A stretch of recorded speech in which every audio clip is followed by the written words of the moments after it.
எதிர்கட்சி தலைவராக இருக்கும் அந்த எடப்பாடி ஒரு ஆணைக்கிழங்க இன்னைக்கு பர்கூர் இந்த சட்டமன்ற தொகுதியிலே அண்ணாவுடைய 116வது பிறந்த நாள் விழா கொண்டாட கொண்டிருக்கிறது. இந்த விழாவை சீராக ஏற்பாடு செய்து சிறப்பாக ஏற்பாடு செய்து தலைமையேற்று நடத்திக் கொண்டிருக்கின்ற நம்முடைய முன்னாள் மாவட்ட கழக செயலாளர், முன்னாள் சட்டமன்ற உறுப்பினர், ஒன்றிய கழக செயலாளர் அண்ணன் சி.வி. ராஜேந்திரன் அவர்களே, மற்றும் இந்த நிகழ்ச்சியில கலந்து கொண்டிருக்கின்ற நம்முடைய மாவட்டத்தின் மண்ணின் மைந்தன், நம்முடைய கழக பொறுப்பு செயலாளரும், முன்னாள் மத்திய மாநில அமைச்சரும், முன்னாள்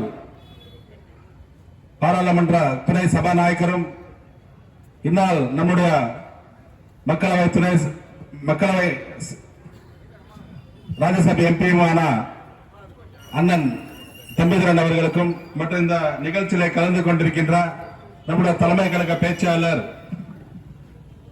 அண்ணன் பூவை செல்லியன், தலைமை கழக பேச்சாளர், முன்னாள் சட்டமன்ற உறுப்பினர் அண்ணன் அவர்களுக்கும் மற்றும் இந்த மேடையில் அமைந்திருக்கின்ற நம்முடைய மாவட்ட கழக நிர்வாகிகளுக்கும், இங்கே வந்திருக்கின்ற பொதுமக்களுக்கும் அனைவருக்கும், கழக நண்பர்களுக்கு அனைவருக்கும் என வணக்கத்தை தெரிவித்துக் கொண்டு, இந்த தினம் இந்த தமிழகத்திலே தமிழக மக்கள் இன்னைக்கு இந்தியாவிலே தமிழகம் ஒரு முதன்மை மாநிலமாக தமிழக மக்கள் அனைத்து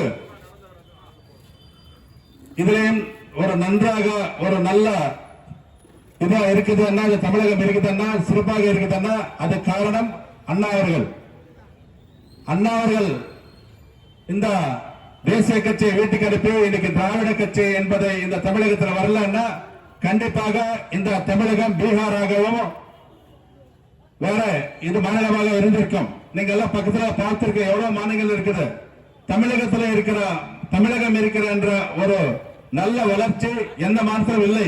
நம்பர் 1 மாநிலம் தமிழகம். இன்னைக்கு அனைத்து துறைகளும் இன்னைக்கு நல்லா இருக்குது. ஆனா ஒண்ணு என்னன்னா, இந்த 50 ஆண்டு கால இதுல 20 ஆண்டு காலம் இந்த திமுக ஆட்சி இந்த தமிழகத்தில் செய்தது. அதுலதான் தவறு நடந்தது. இந்த 30 ஆண்டு காலம் இந்த தமிழகத்துக்கு ஒரு சிறப்பான ஆட்சி கொடுத்த தமிழக மக்களை வளர்ச்சிக்கு பாடுபட்ட ஒரு ஆட்சி அண்ணா திராவிட முன்னேற்ற கழகம். அது அண்ணாவுடைய பேர்ல இருக்கிற முன்னேற்ற கழகம். அண்ணா ஆரம்பித்தார் திராவிட கட்சி.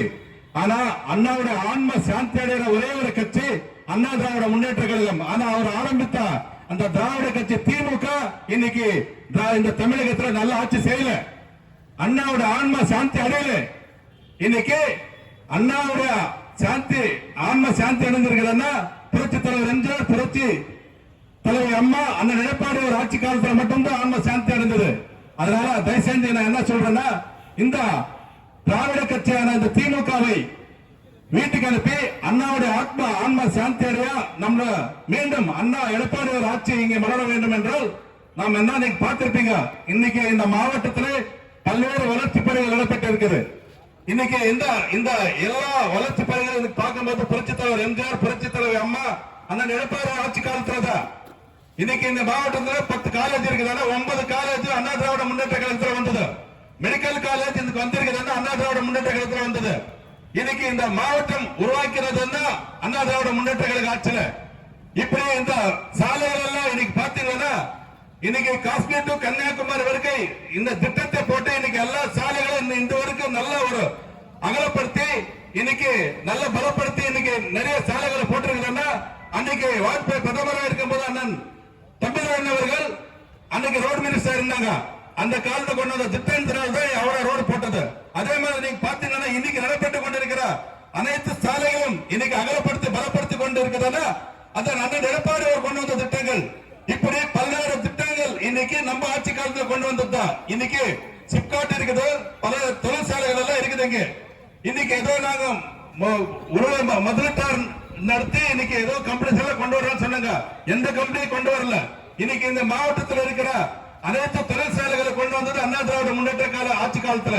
இப்படி பல்வேறு திட்டங்கள் கொண்டு வந்த ஆட்சி அண்ணா திராவிட முன்னேற்ற கழகம். உனக்கு நல்லா தெரியும். இன்னைக்கு ஆட்சிக்கு வரவுக்கு முன்னாடி இந்த ஸ்டாலின் இந்த ஆட்சியில என்ன சொன்னாருன்னா உங்களுக்கு நல்லா தெரியும்.